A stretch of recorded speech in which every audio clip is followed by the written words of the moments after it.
Now we're back to using HTML canvas. Let me show you how you can create a checkerboard with it.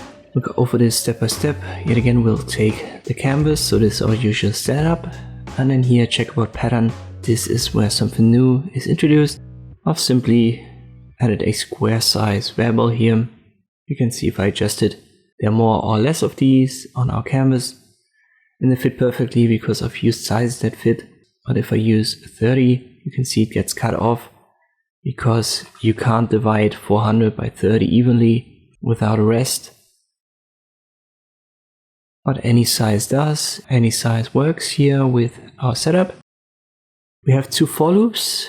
One is nested, so an outer and an inner loop. The outer loop is for the rows, and the rows are connected to our canvas height. So right here, the canvas height is used, and as long as our row is smaller than the canvas height divided by the square size, we know that we can add yet another row.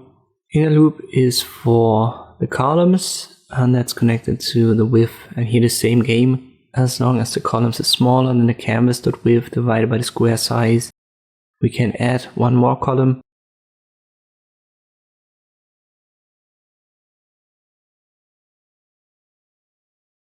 Then we have X and Y set up, which are going to be the coordinates for our squares. And then we need to alternate between black and white to have this typical checkerboard effect. So the fill color needs to change with every square.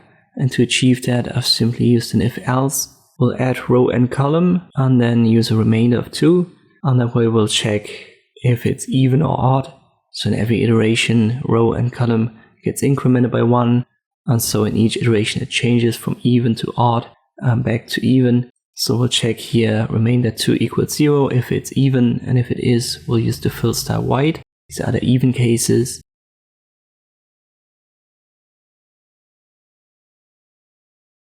And then else, these are the odd cases. You can see white is at position 0, 2, 4, 6 and so forth.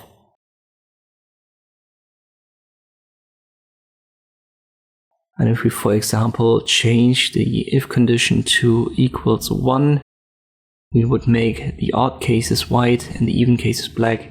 You can see it flips now. Black is at 0, 2, 4, 6 and so forth.